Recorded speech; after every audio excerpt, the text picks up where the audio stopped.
La profesora Luiselli entenderá si les digo que me siento, salvando la tremenda distancia, como Sor Juana con los sabios virreinales, ¿verdad? Es algo que no, esto no es el Neptuno alegórico y no tengo todas las respuestas, ¿verdad? Pero, en fin, si no hubiera sido una visita tan satisfactoria en tantos sentidos, ver el libro así, ¿verdad?, tan leído y subrayado y manoseado, es para lo que uno trabaja, ¿verdad?, para ver la lectura cuidadosa. Agradezco mucho las observaciones de todos.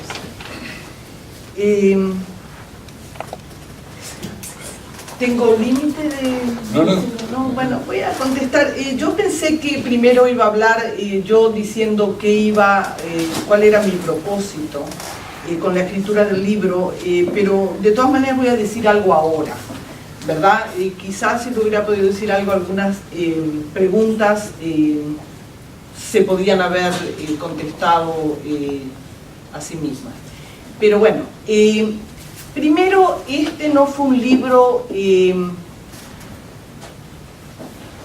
que yo haya escrito para plantear una solución a ni siquiera para claramente presentar un problema. Es una especie de cartografía de un momento significativo de la modernidad, ¿verdad? Así lo digo. Lo que digo en el prólogo, en las páginas de presentación, es cierto.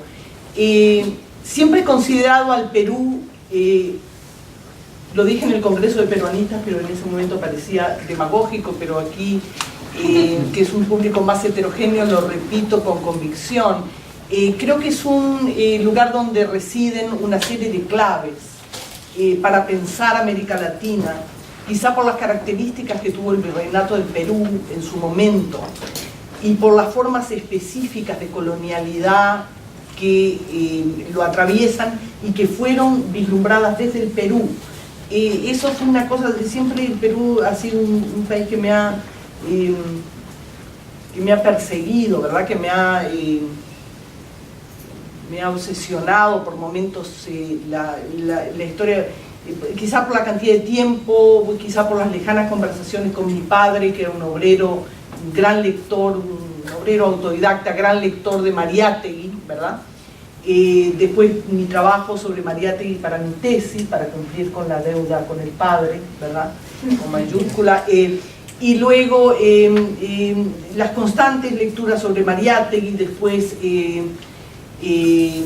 para no hablar de la parte colonial, el trabajo del Inca y Guamapó, en fin, toda esa cuestión. No de otro país que del Perú pudo haber surgido Mariátegui o el proyecto de Amauta o Antonio Cornejo Polar o la teoría de la colonialidad. Me parece que son claves ideológicas y políticas para pensar América Latina que no se dan concentradamente en ningún otro país de América Latina. Esa es mi lectura, ¿verdad?, del pensamiento latinoamericano, y algún día le debo al Perú un estudio del pensamiento en el Perú, siguiendo estas pautas.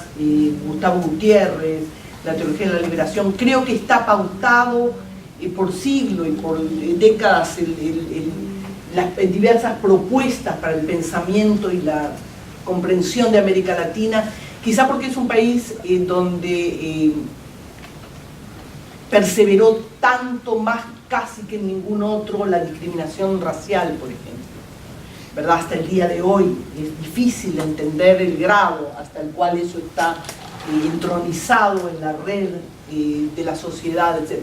Entonces es un país afantasmado, ¿verdad? Hay que viajar por el Perú, por el interior, por Puno y por alrededor del Titicaca, etc., y ver un poco ese Perú espectral, ¿verdad?, donde está espectralizada en Lima esa relación con, más que con el arcaísmo, con esos contenidos atávicos del pensamiento y de la sensibilidad peruana, y en las partes campesinas e indígenas la modernidad fantasmada. Es un país recorrido, yo lo veo casi visualmente, por espectros en ese sentido. Esa es mi lectura del Perú. ¿Qué le voy a hacer? ¿Verdad? Todos tenemos nuestros... Nadie es perfecto. Entonces, desemboqué casi por casualidad, y no interesan los detalles en esta cuestión de esto que fue una ponencia para un LASA, etcétera, que después continué.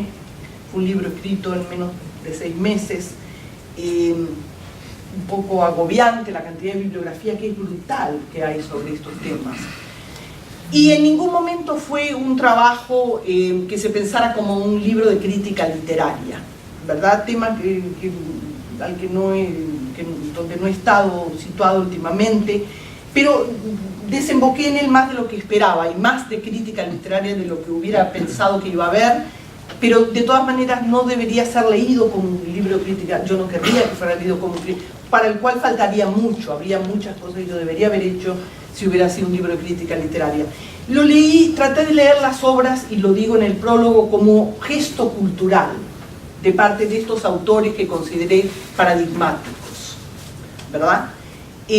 Como una especie de performance ideológico, como si en un teatro, en el teatro de ese momento de la modernidad andina, esto hubiera sido una puesta en escena, ¿verdad? Así vi un poco la actuación de estos escritores, su manejo del lenguaje, su puesta en escena de personajes, de escenarios, de objetos. Hay mucho con la cultura material, muchas cosas de ese tipo, ¿verdad? Entonces, ver cómo hay la producción de un aparato significativo, ¿verdad? Y en ese sentido, una especie de ensamblaje como una máquina de producción de significados que se da en ese momento, en la convergencia y no en la dicotomía, en la relación dicotómica, en la convergencia de estos dos proyectos, de estas dos maneras, de estas dos sensibilidades y de estas dos formas de conciencia social que son Arguedas y Vargas Llosa, ¿verdad? Conecta con otras máquinas, siguiendo a Deleuze, la de la revolución, dice la de la guerra, yo digo la del mercado, hay esas conexiones. Nunca percibí, difiero con la sugerencia de percibir Arguedas, Vargas Llosa conectados como una máquina, no lo había pensado así, siento cierta resistencia a pensarlo de ese modo, pero habría que darle un poquito más de cabeza al asunto. ¿Cómo conectar entonces la máquina de esa literatura, ¿verdad?, con otras, con las del momento histórico, con la Revolución Cubana, con el neoliberalismo, etcétera, para dinamizar la lectura no de la historia de América Latina, ni con mayúscula ni con minúscula, sino del story, ¿verdad?, de los relatos, de la manera en que América Latina es contada, es construida desde la ficción, desde el lenguaje, desde el pensamiento, etc. Entendiéndola como un relato contado a muchas voces, ¿verdad? Algunas son la de Vargas Llosa, otras son las que vienen de Arguedas, y hay otros, ¿verdad? Otras avenidas que podrían haber convergido aquí. Podría haber hablado, por ejemplo, de una novela bastante mala, pero que me interesa mucho, que es Abril Rojo, por ejemplo, sobre la que escribiré pronto, ¿verdad? Una novela loca, así, completamente, en fin, disparada, no sé si la conocen a Roncalio, lo pude conocer, ¿verdad? Es otra avenida diferente, otra manera de dialogar con la modernidad y de leer la historia, el senderismo, etc. Pero eso es otra cosa. Pero entonces una multiplicidad de relatos, ¿verdad? Como si un hablador colectivo nos contara la historia del Perú y de los Andes y escucháramos así y enfrente el libro, ¿verdad? Un relato entonces polifónico que no tiene nada que ver con el pluralismo. En el pluralismo parecería que todo el mundo tiene razón. Yo no creo que Vargas Llosa tiene razón, por ejemplo. Yo creo que es no quiero hablar entonces, polifonía sí, pluralismo no, en el sentido de que no quiero difuminar, perder, digamos, la entidad de la verdad, del tema de la verdad, que me parece que es un tema importante. Hay un elemento ético en la lectura de este momento de la modernidad y en las articulaciones a la modernidad, y no quiero caer en el solipsismo crítico, ¿verdad? Del pluralismo de cada uno tiene su visión, etc. Yo creo que algunos dicen la verdad y otros mienten. Esa es mi impresión, ¿verdad? Y creo que la realidad tiene un estatuto al que de alguna manera podemos acercarnos. No se me escapa que estamos hablando de ficción, de literatura, de construcción simbólica. Todo lo que circula, la literatura y la crítica es capital simbólico, ¿verdad? Y entonces el libro analiza la circulación de eso. No quiero extenderme demasiado porque hay muchas preguntas que han planteado. Entonces, Arguedas, Vargas Llosa, alguien preguntó por qué esos dos. Bueno, son figuras paradigmáticas que concentran, ¿verdad? Que son de alguna manera la punta de un témpano más amplio que se extiende por las capas de la problemática económica, social, política y cultural del Perú, ¿verdad? Me pareció que era útil de alguna manera, que nos permitía acceder a algo de esa base oculta, el análisis de esos elementos. Hay un elemento de representatividad, pero no solamente de representatividad, sino de representación en el sentido político de la palabra, no de representatividad estética en el sentido que lo usamos como representación. Entonces trabajé un poco esa idea de la representatividad. ¿Qué es lo que políticamente representa? ¿Hablan por quién? ¿Qué voz habla a través de esa estética? En cada caso, ¿verdad? Entonces vi más o menos cristalizar modos de pensamiento que conectan con las formas de entender lo colectivo, lo social, la noción de sujeto, lo político, el papel de la izquierda, el lugar del intelectual, la concepción del Estado, la otredad, el lugar del otro, el proyecto de la modernidad, etc. ¿Verdad? No creo que sean proyectos dicotómicos, creo que se cruzan mucho más de lo que uno advierte a primera lectura. Hice mucho esfuerzo para que el libro no pareciera dicotómico, ¿verdad? Aunque por momentos diseñan proyectos que son muy diferentes, ¿verdad? Podría decirse que por momentos opuestos. Sin embargo, se cruzan en una enorme cantidad de momentos. Y es no hacerle justicia a lo que presentan, al material, no entender esos cruces, convergencias, complicidades, etc. Eso es lo que hace tan compleja la figura de Arguedas, por ejemplo, y la de Vargas Llosa en su propio registro, ¿verdad? Esa conciencia atormentada por los cruces, por la falta de pureza, por la hibridación, ¿verdad? Otra cosa que me interesó fue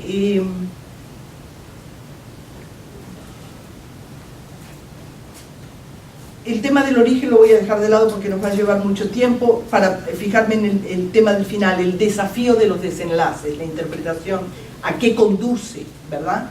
Y ver el final de Arguedas y ver el final, para mí el premio Nobel es el final de Vargas Llosa, pero en fin, esa es mi interpretación. Y interpretar ese punto, ¿verdad?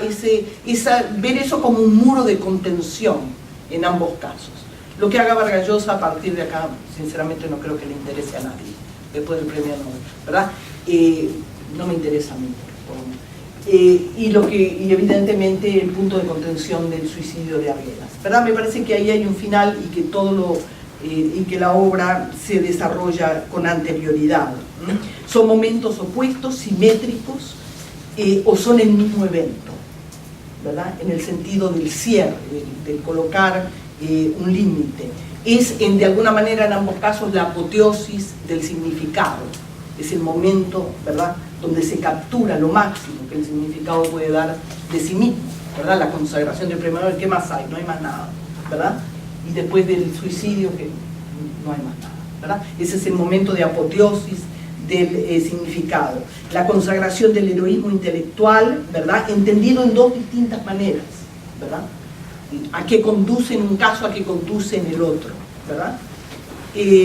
Son maneras de leer ese vértice o ese vórtice, podría decirse, en este caso.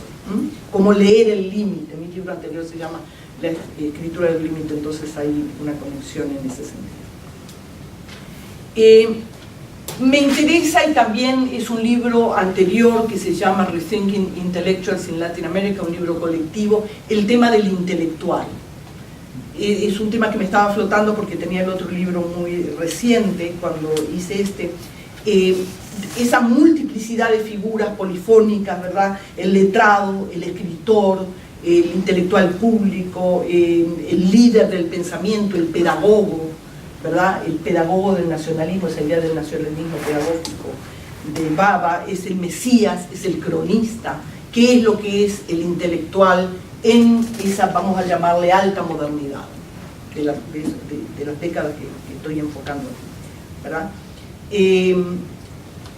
¿Y qué es el intelectual situado frente al tema de la verdad? También escribí hace algún tiempo un trabajo que me interesó mucho en el proceso de hacerlo, que es sobre el etnógrafo de Borges, ¿verdad? ¿Dónde está la verdad? O sea, ¿qué es lo que descubre el etnógrafo cuando se mete entre los búfalos en las praderas de ¿qué era? Arizona, Oklahoma, ¿Qué descubre? Quizá no descubre nada. Quizá vuelve de regreso a la universidad y no puede escribir la tesis porque lo que le dijo el brujo no era nada. Quizá le dijo, mira, vuélvete a tu casa y no molestes aquí que estamos en lo nuestro, ¿verdad? O sea, porque ahí hay un silencio que puede ser interpretado, pero que nosotros intelectualmente levantamos, interpretamos. No, el silencio es ¿verdad? Lo inabarcable, lo inapresable, ¿verdad? El silencio del subalterno, en fin. Entonces ahí hay un tema, ¿verdad?, para desentrañar cuál es la función entonces frente a la otredad. Es un gran tema para Arguedas y para Vargas Llosa. ¿Qué hacer con el otro? ¿Qué contenido darle? ¿Qué es lo que está pensando? ¿Puedo yo realmente llegar? ¿Verdad? Y luego el gran tema que hay detrás de eso, el otro es el que está en el espejo, o sea, el otro siempre soy yo, ¿verdad? El otro. Entonces, ¿dónde se sitúa la función intelectual en ese sentido?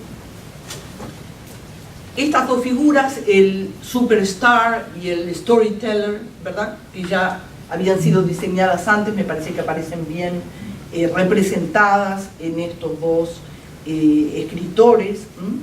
Los límites, objetividad, subjetividad, ese ya es otro tema.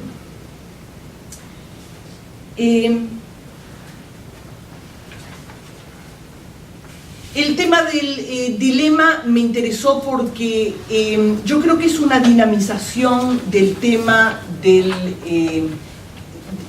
que elude, digamos, el maniqueísmo de la dicotomía. En el dilema hay otra cosa. Hay una problemática distinta, no es solamente que el blanco se opone al negro. En el dilema hay una cosa que de cualquier modo que la resolvamos está mal, ¿verdad? Es una disyuntiva que no tiene solución posible. Si agarramos para acá nos equivocamos y para allá también.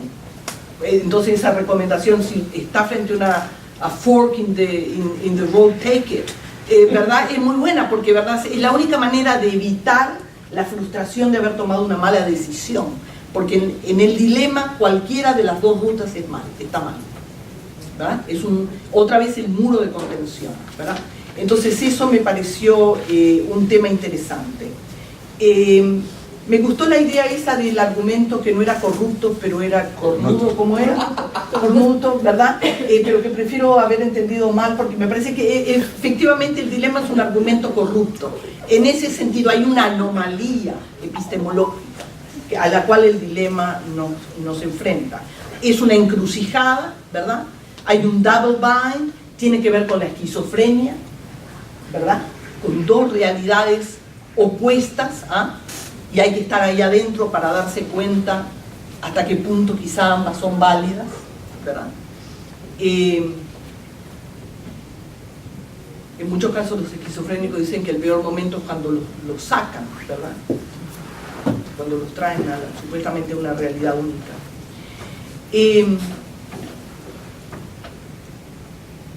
En fin, voy a tratar de ir a las preguntas. No creo haber exagerado en la relación de Arguedas, de Vargas Llosa con el mercado. Creo que efectivamente él tiene desde que se conoce un proyecto mediático, ¿verdad?, que lleva a cabo de una manera ejemplar, ¿verdad? Es una de las avenidas que se pueden recorrer, él la visualiza, la comprende y da todos los pasos que tiene que dar para llegar a donde quiere llegar. Es un proyecto en ese sentido, alguien lo definió como a ver, como un militante del éxito. ¿Fuiste tú? Me parece genial, o sea, exactamente eso es lo que es Vargas Llosa, un militante del éxito, ¿verdad?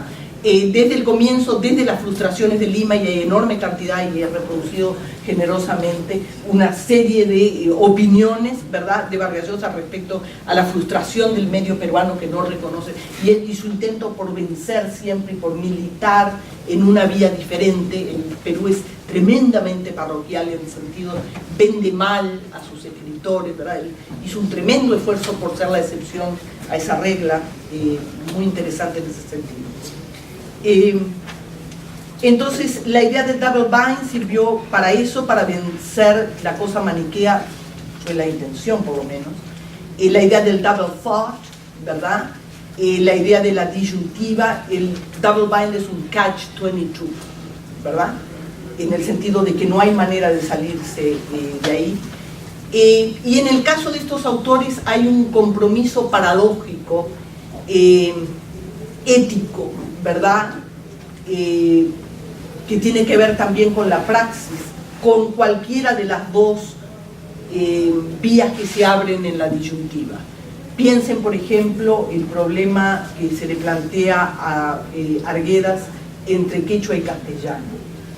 ¿Cómo se resuelve esa vaina? O sea, hay alguna manera de resolver, y él lo trata todo, ¿verdad? Trata de colonizar el castellano con el quechua y mete partes y el vocabulario, estructuras gramaticales, no funciona, trata de escribir en quechua solo, no funciona, de escribir solo en castellano no funciona, porque siempre se pierde algo. Eso es el double bind. No hay ninguna solución, y esa es la situación postcolonial. Esa es exactamente la posición en la que él está ilustrando, esa situación en la que ya la subjetividad y la praxis están comprometidas por una situación que históricamente ha puesto un muro de contención a cualquier solución posible. Así lo vi yo, ¿verdad? ¿Cómo pensar entonces la modernidad desde esa perspectiva? ¿Verdad? Entonces ahí tenemos la problemática de Arguedas, que ha sido tremendamente idealizado, romantizado, manoseado. O sea, es una figura leída con tanto voluntarismo, la de Arguedas, que ya no sabemos realmente, ¿verdad? Arguedas siempre estuvo, digamos, tironeado para un lado y para otro por la crítica y también por su momento histórico. Mucha gente piensa que una de las razones, y quizás fue algo que debía haber elaborado más en el libro, por las cuales se suicida, es por la gran presión que le ponía la izquierda. Esa es una cosa que no ha sido suficientemente analizada, pero que la izquierda le exigía mucho, más de lo que él podía y quería dar en un momento histórico para que se volcara a favor de ciertas posiciones y de otras, etc. Él fue también muy criticado por el senderismo, ¿verdad? Entonces es un hombre desgarrado, ¿verdad? La palabra desgarramiento tiene mucho que ver para la descripción de esa condición.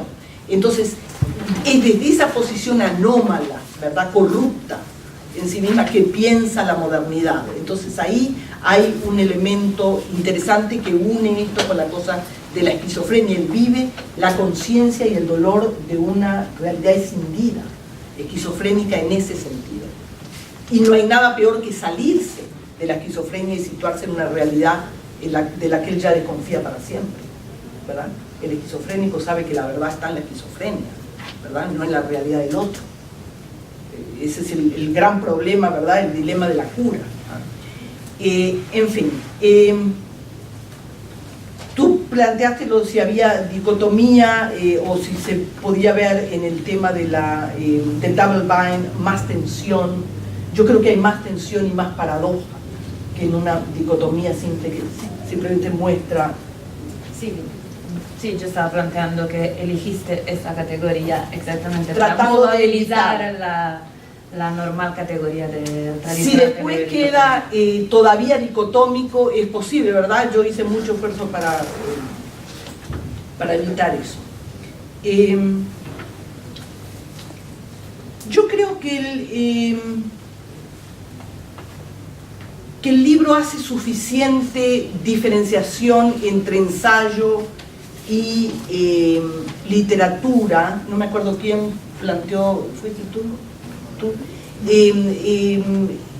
suficiente, ¿verdad?, sin querer elaborar mucho, porque no era mi tema hacer un estudio literario, aunque terminé haciéndolo en alguna medida, pero me parece que, porque yo quise trabajar el performance de la escritura, fuera ficticia, fuera, o sea, quise ver detrás a un artífice de la escritura frente al lenguaje, utilizándola en función de sus fines. Eso es lo que yo quise ver. Y en ese momento vi la charlatanería y eso es lo del hablador, ¿verdad? Ese manejo espurio, ¿verdad?, del lenguaje, juntarse con la ficción, ¿verdad? Esa es un poco la aproximación que le di ahí. Yo preferiría que ustedes retomaran quizá un poquito sus preguntas, porque yo tengo notas, pero no quiero capitalizar el tiempo de hablar. A lo mejor no estoy respondiendo puntualmente a lo que quieren, ¿ah? Y podemos verlo, ¿verdad? Tú preguntabas, Alberto, sobre una tercera figura fenomenológica, ¿verdad? Si ¿por qué Arguedas Vargas Llosa? Bueno, creo que más o menos esa sería mi explicación. Y yo no creo que haya una tercera figura, porque eso me parece que sería una reducción tremenda, o sea, cada escritor marca su ruta en esta búsqueda de cómo plantear, si se quiere seguir a Jameson, cómo alegorizar la relación entre sociedad y política o cultura, lo que sea.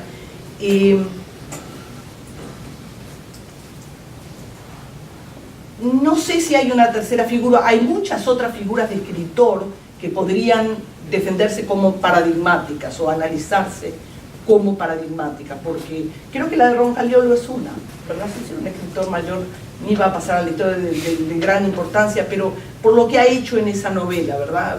Alguien dirá Canto del Cueto, en fin, que es peor. Y hay otras en América Latina, pero no, yo creo, de la envergadura de estas dos, que por la radicalización de sus opciones me parece que resaltan y marcan, cartografían mejor lo que es sobre todo el panorama de las literaturas andinas. Y respecto a si estamos agobiados por el pensamiento postcolonial, nunca lo había pensado. Yo nunca me he sentido agobiada por el pensamiento postcolonial, pero me faltan los argumentos como para sentirme agobiada. O sea, a lo mejor después me lo explicas con una copa y me empiezo a agobiar, pero por ahora no. O sea, a mí me parece que... La novela está escrita, la esta que yo leí. Exacto. Yo creo que simplemente el pensamiento postcolonial, a mi juicio, es una herramienta deconstructiva que a mí me sirve. Me parece importante.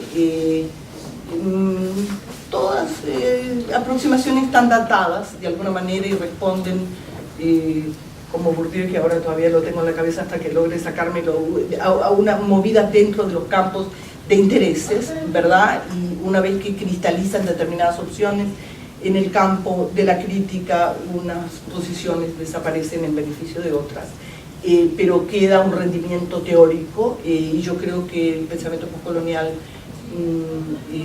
brinda algunas herramientas. No hay que creérselo todo, como no hay que creerse todo de nada. O sea, toda propuesta crítica yo creo que es una caja de herramientas, ¿verdad? Y de ahí uno saca, pues uno va a pensar que en una de ellas está la solución. En ese sentido no pienso, ahora a lo mejor sí hay algo más perverso, digamos, o más...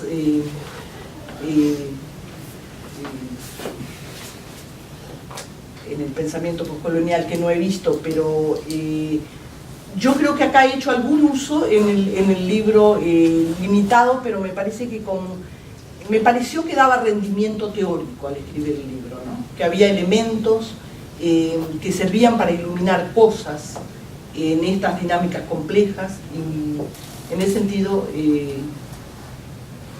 es que lo usé, ¿verdad? No como una Biblia, como una caja de herramientas. Pero a lo mejor quieren retomar preguntas concretas de las que me he olvidado. Sé que había mucho en tu texto, pero como lo leíste en inglés... No, la idea era simplemente que se asume que la oposición, que realmente en su libro la oposición entre Vargas Llosa como personaje, como la cara de las políticas neoliberales en los años 90 versus Arguedas. Y la asunción es simplemente que en pensarlo así, bueno, lo que a mí me fascinó es que precisamente el uso de Vargas Llosa como representativo de las políticas neoliberales es muy extraño de cierta forma porque las políticas neoliberales tenían una relación con la diferencia mucho más cercana a las de Arguedas. Pero ahí tú te equivocas porque imagínate que... Es decir, Arguedas como es el autor del neoliberalismo de cierta forma, para decirlo como de una manera loca. Deberías escribir un libro sobre eso, porque eso sí que nunca lo he visto. Mira, que la izquierda o la derecha, o el neoliberalismo o la izquierda, puedan cooptar la noción de diferencia, no quiere decir que se convierta automáticamente, por haber sido cooptada por el pensamiento neoliberal, en una cuestión demoníaca o que haya salido del campo de la izquierda. Eso pasó en América Latina toda la vida, con ideologías durante las dictaduras, etcétera, donde la derecha coopta, ¿verdad?, luchas ideológicas o posiciones o vocabularios, etcétera, de la izquierda, y la izquierda siente que ya no lo puede usar más. Pero eso es caer, es el juego demagógico de la derecha. Pero no sugiere, cuando un régimen neoliberal en México en los años 90 uno escucha, yo no sé, las voces del régimen en ese momento en México, y suenan y dicen cosas que suenan como si fuesen Rodolfo Kusch. Sugiere tal vez, es decir, la pluralidad. Muy bien, la pero el pluralidad secreto está en el cómo sí. Claro, suenan como sí, pero no son. Exacto, la derecha ha hecho toda la vida eso, utilizar un discurso, apropiarlo, integrarlo en el discurso de la derecha, y la izquierda siente que se ha quedado sin herramientas. Pero eso no es de ahora. Eso no quiere decir nada. El otro punto sería, ¿cómo podemos nosotros ya usar esa herramienta cuando ya la derecha la ha usado y la ha implementado y es dueño? Mira, la tuya es una pregunta que atraviesa la historia, porque la verdad es que siempre ha sido así.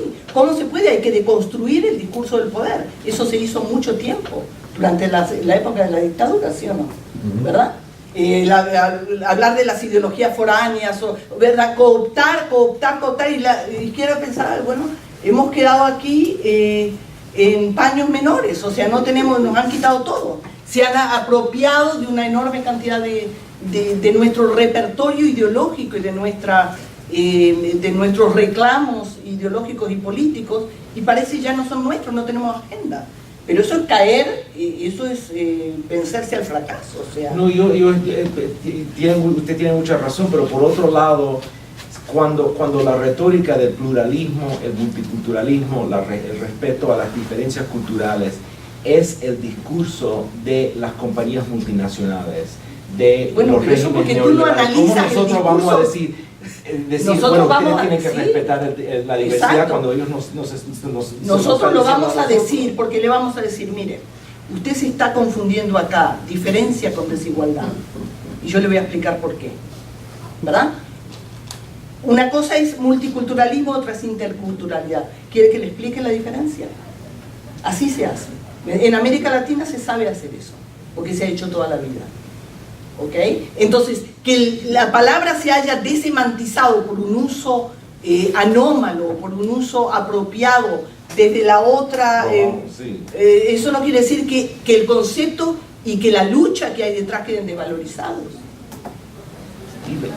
La otra cosa que a mí desde aquí, que por un lado tenemos los regímenes neoliberales, y una cosa por otro lado tenemos, por ejemplo, en ese momento, cuando uno empieza a leer un texto como el pensamiento latinoamericano de Leopoldo Sea, uno se enfrenta con una cosa muy rara, que es que ahí en las primeras 30 páginas Alberdi funciona como la cara del proyecto eurocéntrico del siglo XIX en Argentina, y 10 páginas adelante se presenta como la esencia de lo que se llama la solución. Pero mi amor, tú estás leyendo a Leopoldo Sea, ¿qué quieres?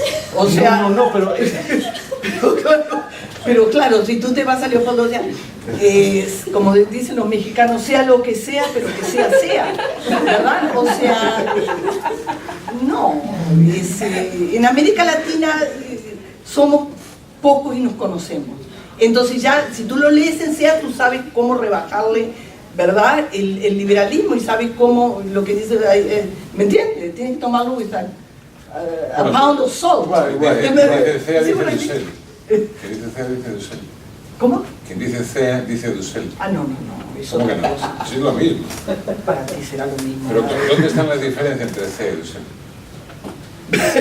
¿Dónde están? No, hay enorme cantidad de diferencias, lo cual sería objeto de otro discurso, pero para empezar, no, hay tremendo. Ay, pobre, no sé. No, pobre Sea.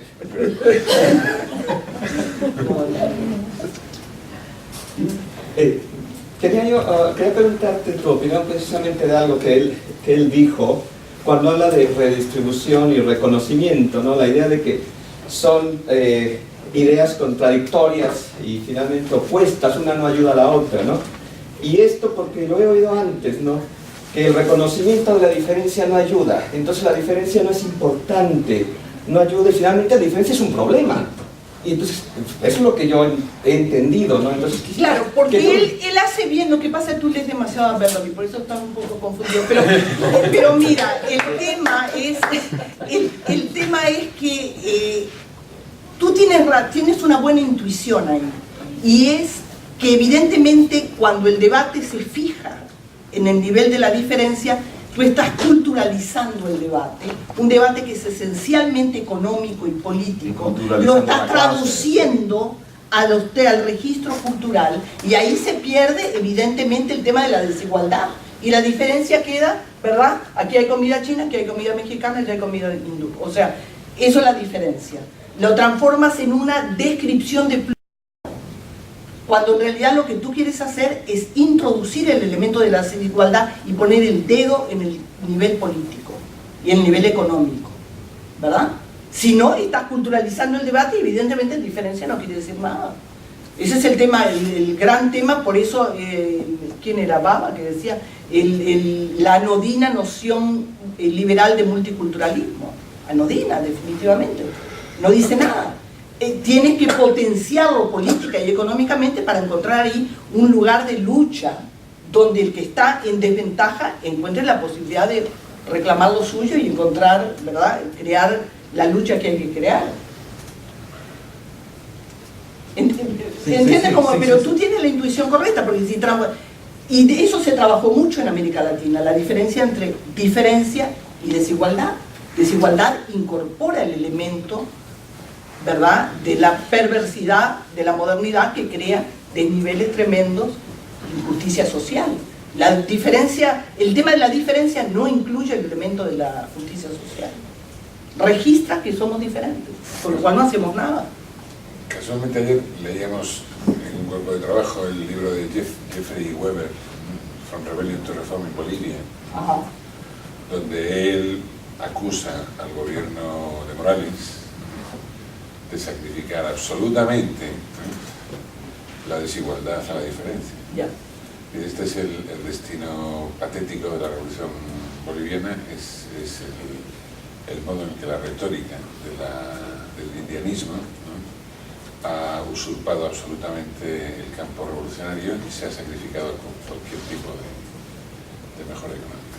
Entonces él dice, todavía tenemos que apoyar el gobierno de Morales García Linera, pero lo cierto es que el gobierno de Morales García Linera es otra trampa más de la historia, ¿no? Esa es la posición de Weber. La política está atravesada por la demagogia, eso ya se sabe, la de derecha y la de izquierda. Y es más fácil hablar de afuera que hablar de adentro. La izquierda siempre es mucho más eficiente cuando no está en el poder, eso ya lo sabemos. Evidentemente ese es el riesgo, diferencia y desigualdad son cerca, están cerca, pueden ser cómplices, y hay que deconstruir los conceptos políticamente para darse cuenta de dónde conduce. Si lo está haciendo el compañero ahí boliviano, yo no sé, porque no sé tanto sobre Bolivia ni sé lo que está pasando, pero puede ser, es una de los problemas, es el adelgazamiento, la culturalización de la revolución, ¿verdad? Ese es uno de los grandes problemas. Si no empieza, lo dijo Mariátegui en los años 30 y lo seguimos escuchando, pero ya no lo oímos.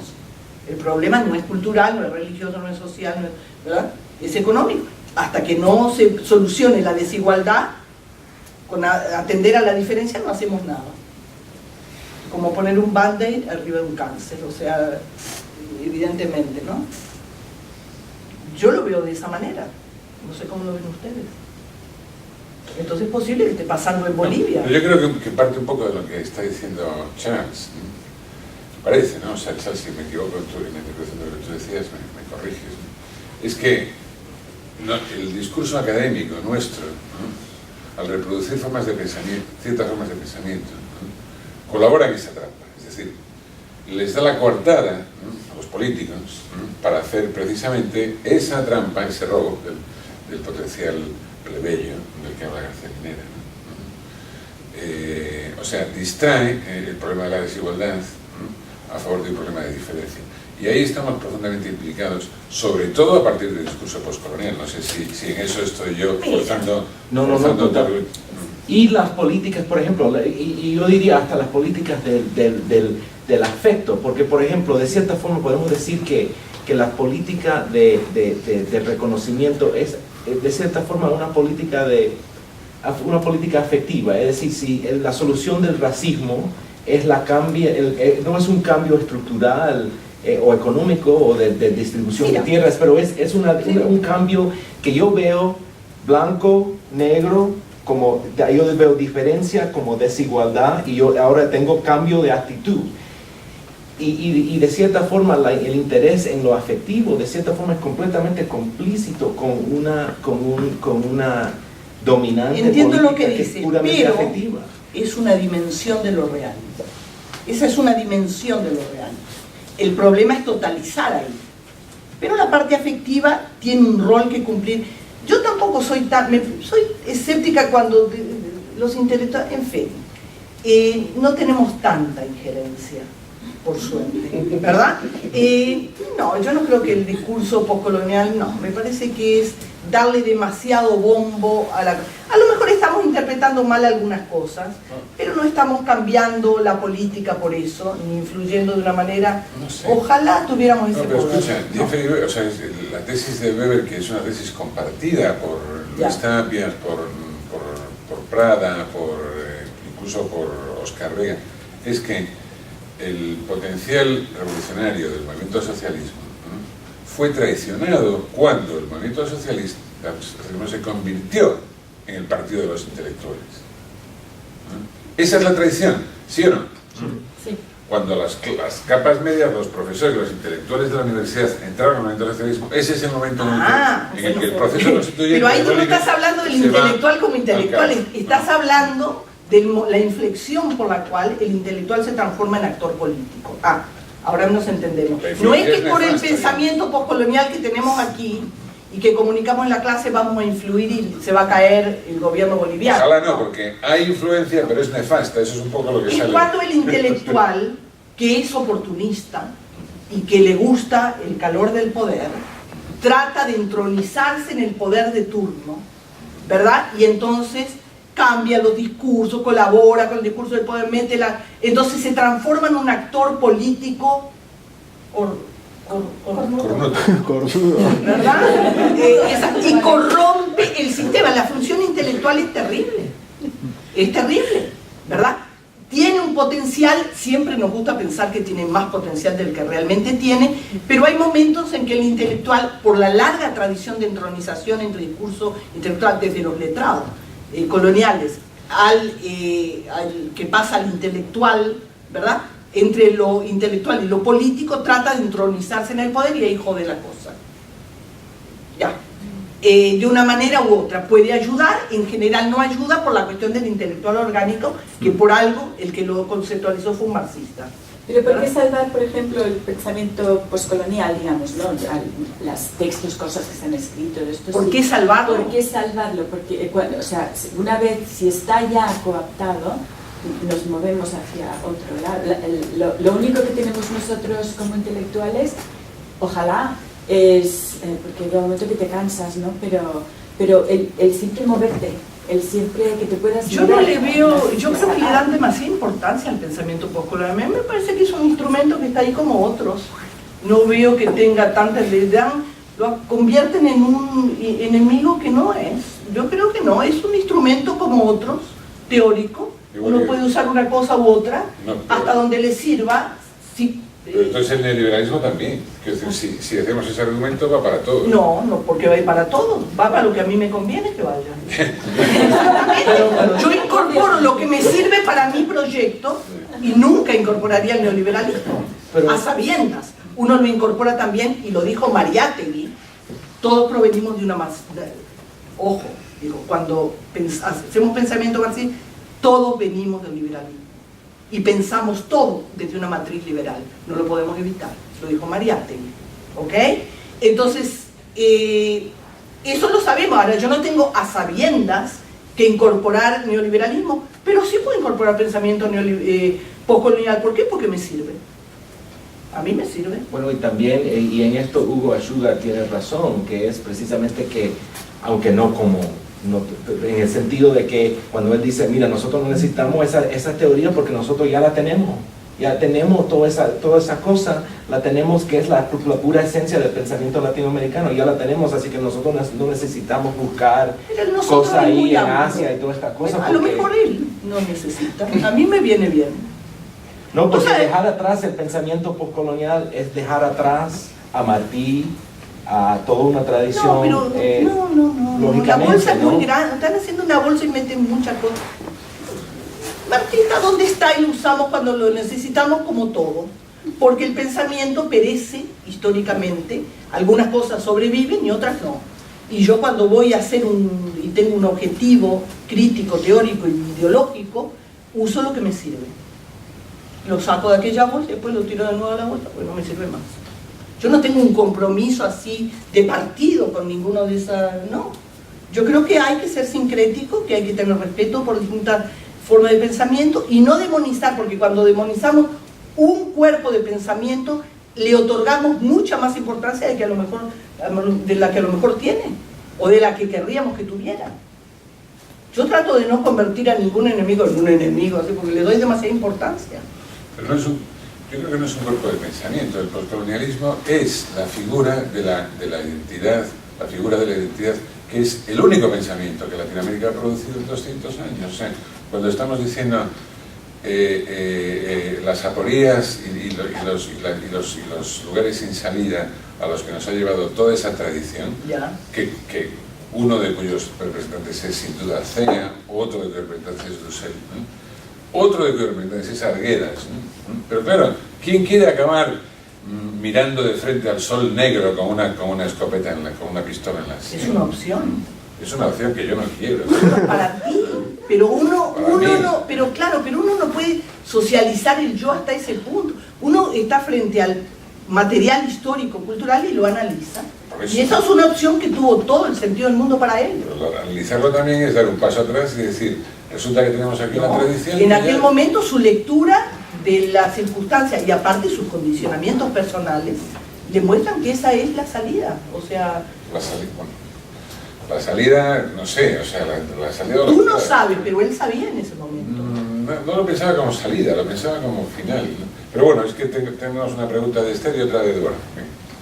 No sé si me pregunto, ya soy muy aburrida después de este tema, pero quisiera volver a un double bind que usted mencionó, que es el dilema quechua-español, que aparece tematizado en Los ríos profundos, cuando el protagonista dice que quiere decir algo, tiene que decirlo en español, pero le sale en quechua. Entonces está con este terrible conflicto de cómo decir, cómo hablar de una cosmovisión, de un mundo que fue escuchado, vivido en quechua, y lo tiene que decir en español, ¿no? Y esto lo dice Cornejo Polar en Escribir en el aire. No lo estoy diciendo yo, lo dice. Pero lo que me pregunto es si este dilema lo tiene porque está constreñido precisamente por una forma que es la novela, que es un medio europeo, ¿no? Me pregunto si una salida posible hubiera sido para él escribir una historia, inventar una historia oral en quechua, es decir, si habría otra salida. Bueno, te voy a que no decir fuera una la cosa, cuál es salida- mi opinión respecto a eso, pero esa es mi opinión. Arguedas quiere un público. Arguedas quiere ser un escritor, o sea, ahí hay una de... Acá, olvidemos la dicotomía que Sí, tú veías, no, yo de acuerdo. ¿verdad? En el sentido de que Arguedas es un, y lo digo varias veces en el libro, es un integrante de la ciudad letrada. ¿Qué quiere decir eso? Él es reconocido y se autorreconoce como un intelectual, es un funcionario de la Casa del Folclore, del Museo de no sé cuánto, ¿verdad? No es más porque le da vergüenza, porque en determinado momento acepta un cargo y después lo rechaza porque se da cuenta que es convertirse en un intelectual orgánico, ¿verdad? Él mantiene esa vigilancia ética, pero él quiere un público, él quiere ser un escritor exitoso, él quiere que lo lean. Y por eso, al final yo digo, no por casualidad, cuando se suicida y escribe el capítulo final y da las instrucciones para el sepelio, no lo hace en quechua, que es la lengua emocional, lo hace en castellano. ¿Por qué? Porque quiere ser entendido. Y él lo dice eso varias veces a lo largo de su vida. Escribir en quechua me aliena del público. Y yo soy... Ese es el double bind. No hay solución. Entonces él ahora elige esto, pero después se siente culpable porque estoy apostándole al mercado. No lo dice con esas palabras, pero quiero que me lean. Y después dice, no, pero si yo estoy comunicando un mundo que tiene sentido solo en quechua. Entonces escribe en quechua, pero no me entiende nadie. ¿Me entienden? No hay, ese es el double bind. Ahí está. Claro, y por eso Cornejo habla de esta heterogeneidad conflictiva para él. Es como dice cuando en el circuito de la comunicación uno de los elementos sea el emisor, la cosmovisión, el receptor, ¿no? Que como usted dice es un público hispanohablante, no corresponde, ¿no? Hay un elemento contradictorio. Y para él justamente era imposible ese proyecto porque ahí había varios elementos. Mira, yo discutí mucho el tema con Antonio y yo estimo mucho la cuestión de la heterogeneidad, pero siempre le dije, y al final lo escribí, tuvimos tiempo de discutirlo, heterogeneidad es un concepto muy útil pero demasiado plano, porque es descriptivo, ¿verdad? Entonces él después de ahí agarra y empieza y habla ya de la heterogeneidad no dialéctica. Entonces ahí ya, por eso yo digo en algún artículo sobre Cornejo Polar que su virtud es haber construido una teoría del conflicto. Un día hay que escribir un libro sobre eso, la teoría del conflicto en América Latina, ¿verdad? Desde la cultura, visto desde esta perspectiva corrupta, cornuda, o como, ¿verdad? Anómala de la cultura, ¿verdad? Donde hay una teorización del conflicto, el migrante, las dos sensibilidades, pero heterogeneidad solo no alcanza porque es demasiado plano. Cuando él agrega lo no dialéctico, ya avanza un paso en el sentido de que problematiza, no hay armonía posible. Bueno, ahora ya estamos mejor, ¿verdad? Porque ahí ya nos adentramos en una cuestión que no puede ser solucionada ni en el lugar, ni desde la posición de la cultura. Pero desde el principio él planteaba que no había armonía posible, ¿no? O sea, precisamente va en contra de la teoría del mestizaje, que dice que es un ideologema que ya está muy agotado y que además no describe cabalmente la realidad. Bueno, primero peruana y después... Por eso heterogeneidad es un primer paso en un proyecto que él debió después, que él continuó y debió haber continuado más, radicalizando el tema del conflicto, ¿no? Sí, una cosita. Sí, yo estoy de acuerdo con lo que dices, que ahora Arguedas toda su vida quiso ser reconocido y quiso tener un público, una audiencia, ¿no? Y ese fue uno de sus... se lo oía después de su famosa batalla infernal con el lenguaje, ¿no? Sus grandes preocupaciones. Ahora, lo que yo no siento, bueno, desde que relevé el libro, es que en el libro eso que primero lo suficientemente explícito, uno, es decir, como Arguedas tiene el mismo deseo de legitimación y de encontrar un público que no tiene.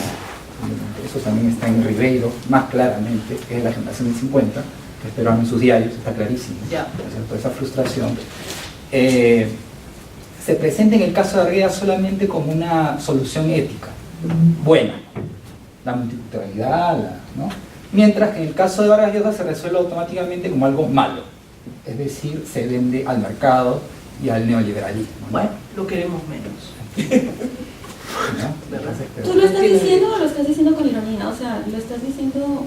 un poquito de ironía. Como Sí, una pero- crítica, pero pero es uno una tiene crítica, derecho a ojo. querer más al que quiere más y a querer menos al que quiere menos, Sí. ¿verdad? Pero es cierto, y yo digo por ahí, es un funcionario, esa es una de los desgarres de Arguedas, que no es un indio perdido en un pueblo por allá, es un intelectual de la ciudad letrada, asentado en Lima, ¿verdad? Un coleccionista de arte, crea foros, el folclore, o sea, es un hombre con una plena conciencia del valor de la cultura y quiere ser un actor en ese escenario de la cultura, ¿verdad? Él quiere ser un actor y quiere reconocimiento y quiere público. Y a lo mejor hasta hay resentimiento con respecto a su éxito limitado en relación con otros como Vargas Llosa, que obtiene muchísimo, y suerte que no vio, como bien indicaste, con mucha razón, el tema del boom y todo eso, porque tuvo y yo de esa parte debía haber enfatizado mejor en mi libro. La parte de que tienen una experiencia de vida más limitada, lo cual es obvio, porque la gente sabe la fecha, etcétera, pero tú haces muy bien en explicitado, porque eso es fundamental. Vivieron instancias diferentes con distinta intensidad y hay cosas que Arguedas, por haber muerto en el 69, no vivió. Entonces también, si hay una parte de injusticia en la comparación de ambos, está ahí, en el hecho de que evidentemente habría que haber visto a Arguedas en esos otros escenarios que no pudo vivir, ¿verdad? Para ver entonces, comparar un poquito más parejamente, ¿no? Eso es cierto. Sí, bueno, de cierta manera Mabel y Juan Carlos se han referido a este aspecto, ¿no? Respecto al suicidio de Arguedas y la relación con el premio Nobel, ¿no? Cuando, sobre todo la conclusión, el último capítulo, me vino a la cabeza inmediatamente Brodsky o Camus, que cuando ganan el Nobel poco tiempo, no es que ganan el Nobel, pues te morí joven, ¿no? Pero en el caso, por ejemplo, de Arguedas, pensaba y lo relacionaba con otros casos de, más bien es una autoafirmación de la vida a través de la salida de la vida para afirmar al escritor literario. Es decir, el caso, por ejemplo, de Concha Urquiza, vos mencionabas a la izquierda, Concha Urquiza, que en México era vista como una poeta católica, y ella quería ser aceptada por Octavio Paz, ¿no? O John Kennedy O'Toole en Estados Unidos, que es visto como un escritor de sueños, yo quiero ser una estrella en New York. O Anne Sexton, que era considerada la poeta más bonita que aparecía en las tapas de Cosmopolitan, dijo, no, yo quiero ser considerada como poeta y decide suicidarse, ¿no? Es decir, en cierta manera eso es una opción. La de Vargas Llosa es una opción construida. Es decir, sería la inversa, digamos, podríamos ver la muerte como una entrada en la vida y el premio Nobel como al revés. Eso que estás diciendo es la interpretación, vamos a decirlo, indigenista que se ha hecho, porque tú sabes que dentro de la cosmovisión quechua se ha interpretado que la muerte es una forma de participación en el todo y que entonces con eso el ambiente, si te lo crees, digamos, y toda opción es construida en su propio registro, digamos. Pero hay condicionamientos psicológicos, afectivos, epocales en cada caso. Digamos, comparar el premio Nobel y el suicidio evidentemente es un tour de force de mi parte crítico para crear una inflexión ahí extrema. Yo creo que sale bien, pero es extremo en el sentido de que, claro, hay algo que premeditadamente forzado en esa aproximación, porque son cosas de distinta naturaleza que se están aproximando. Claro, porque vos mencionabas la cantidad de libros, uno de ellos es el suicidio en Latinoamérica, la literatura y el suicidio. Obviamente. Muy pocos. O sea, el caso, por ejemplo, si uno va a Alejandra Pizarnik, o sea, hay mucho de suicidio literario, ver que no tenía el reconocimiento de Olga Orozco, ¿no? Pero siempre hay más. Siempre hay más, claro, Siempre exacto, y siempre se da la depresión o lo que sea, pero... claro. ¿Tú dices algo? No, bueno, quería comentar sobre esto, que en realidad a mí el gesto de comparación de muerte y premio Nobel no me pareció tan forzado desde el momento en el que, y a mí esto me sorprendió mucho leyéndolo, en el texto de José María Arguedas Entre sapos y halcones, que es la entrega, el discurso de la entrega de la silla de la Academia de la Lengua Peruana a Vargas Llosa. Hay una introducción que es del director de la Academia Peruana, donde dice, esta silla era para Arguedas y la muerte nos ha quitado esta posibilidad. Esa no la tengo en el libro, fíjate. Lo dice. Eso se me pasó. Pero ahí está la máquina. No, pero son los dos que, ahí tienes razón, ¿verdad? Están los dos que no son impensables sin el otro, o sea, ¿verdad? Y además, y ahí luego aparece todo ese texto que es lo que tú muy bien señalas, esa falacia autobiográfica por parte de... Bueno, y Vargas Llosa en el Nobel hablando de Arguedas, ¿no? O sea, no, es que no se lo puede sacar de la cabeza, ¿no? Es un némesis, como digo, ¿no? Pero respecto a tu descripción, mientras que la muerte tiene una función narrativa, tiene el papel conclusivo en la narrativa de Arguedas, el premio Nobel queda fuera de la dimensión narrativa y tiene solamente esta función de performance cultural. Ya. Entonces esto allí son dos niveles, pones dos niveles grandes. De todas formas, por ejemplo, el hecho de que Vargas Llosa está conocidamente, o sea, no sé si habrá cambiado de gusto recientemente, pero se sabe, ¿no?, que él es una persona incapaz de tener una relación sexual con una mujer que no sea de su propia familia. Pero bueno, Ya estamos cansados, ya empezó a bajar el nivel. Al revés, para mí eso es pulsión de muerte muy vinculada al suicidio. No, ya estás intelectualizando demasiado. ¿Cómo intelectualizando? Es notorio, ha escrito artículos sobre esto, ¿no? Como de su prima Patti a su prima Virginia, todo el juego está ahí. Pero No hay tú otra. pero eso en realidad es un ensayo sobre el mestizaje. ¿Tú sabes la relación entre incesto y mestizaje? O incluso contra el antimestizaje, en el sentido de No, eso que es una cosa de clase. él no se arriesga a salir fuera de su propia familia. Exacta, no Hay es la una familia, lectura. es la clase. Bueno, es igual, es lo mismo. En este caso es lo mismo. O sea, Pero es, se sintomatiza como mira, mi no querer próximo salir de su libro, propia Vargas familia. Llosa y el incesto. Claro. Qué bonito el tema, ¿no? Pero todo esto está muy vinculado al suicidio de Arguedas. Yo no creo que ningún suicidio sea simplemente un gesto literario, ¿no? Pero sí que creo que hay, obviamente, posibles sobredeterminaciones de gesto, ¿no?, que yo creo que es lo que pasó en Arguedas. Arguedas calculó ensayar su suicidio sobre su manuscrito, ¿no?, como gesto de sobredeterminación, no porque él realmente quisiese convertir su suicidio en un acontecimiento literario, ¿no?, sino porque pensó que también podía hacer eso, de paso. Ya. Solo que está en juego, ¿no? Yo hubiera hecho lo mismo. Siempre hay una dimensión Yo hubiera hecho lo estética en mismo el porque suicidio. ya que estamos, Ya. estaba escribiendo y pensó hacerlo y en Sí, la pero universidad... esto traumatizó a Vargas Llosa. Yo creo que no hemos hablado suficientemente del Pero hecho solo lo de hizo para eso. que Vargas Llosa, de que el verdadero padre de Vargas Llosa es Arguedas. O sea, hay una dependencia edípica de Arguedas muy fuerte, ¿no? Y el abuelo es Mariátegui. Pero tú dices en el libro, en algún momento, que la violencia de Vargas Llosa es porque Arguedas mismo representa la némesis. La némesis, su némesis, no se lo puede olvidar. Entonces, eso se Cuando conectaría ya con no lo que tiene él por dice qué. de Fíjate, cuando él escribe la utopía arcaica, Arguedas se había muerto hacía 27 años y todavía no se lo podía sacar. Claro. Si ustedes, ese libro es visceralmente Obsesionado. obsesionado contra... 27 años hacía que se había muerto.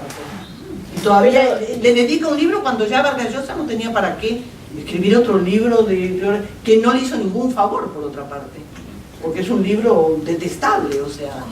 Pero Mabel, yo no veo que estés tan desacuerdo con la figura de esta máquina en tres tiempos de los que nos habla Alberto a partir de eres tú la que montas Bueno, sí. eso, ¿no? O sea, que ahora estamos viendo que no es que estén así tan juntos, o sea, y son... Bueno, ahí viene no la se idea puede del decir- ensamblaje. Sí, ¿verdad? pero no sé, ahora que todas estas cosas que están saliendo, Y que lo esta puso en una máquina imagen muy es- pornográfica que me Sí. perturbó. Pero eso es lo que mueve a él. Exacto, me perturbó y por eso rechacé la idea. Es Freud. ¿Por qué? Me perturbó, Alberto, ¿qué te voy a Están decir? buscando subir los ratings. Estoy hablando del texto sobre la máquina paranoica en Freud. La historia del presidente Escleve, de eso estoy hablando. Pero yo soy muy Si lo sensible. consideráis pornográfico, bueno, ahí hay un elemento, digamos, de anti-ilustración también. Porque yo estoy hablando de Freud y del psicoanálisis, que es lo que se trata en esto. No sé, Alberto. Pero Mabel, tú eres la que has de irlos a buscar y todo eso. Exacto, sí. Ahora, y- Yo creo que tienes razón. Pero digamos, también, muchos años después, escribe el libro de Onetti. No sé, esto lo interesa. ¿Por Qué malo es, ¿no? Muy malo. Por suerte, yo cada vez que veo un mal libro de Onetti me alegro tanto.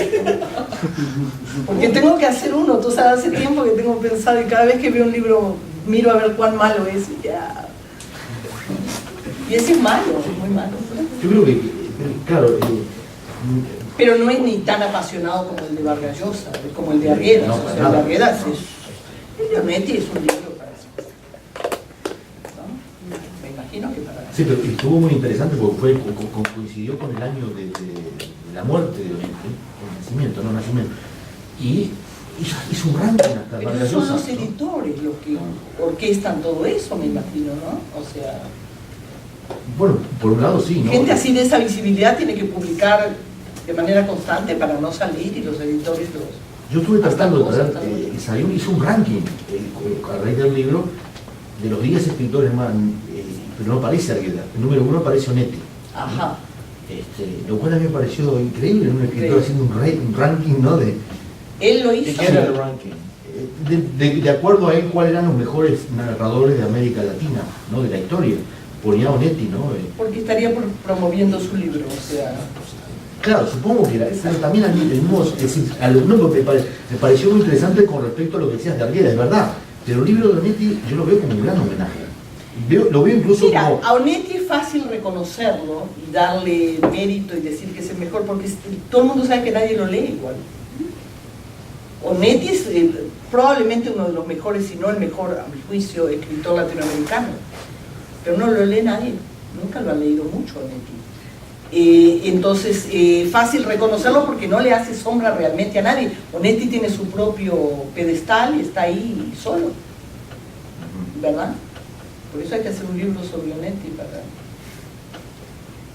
para marcar una forma de lectura, porque es difícil de leer Onetti, sobre todo fuera del Río de la Plata, muy difícil. Muy bien. ¿Algún comentario más? Oficialmente ya estamos viviendo en tiempo prestado, porque ya estamos fuera de lo que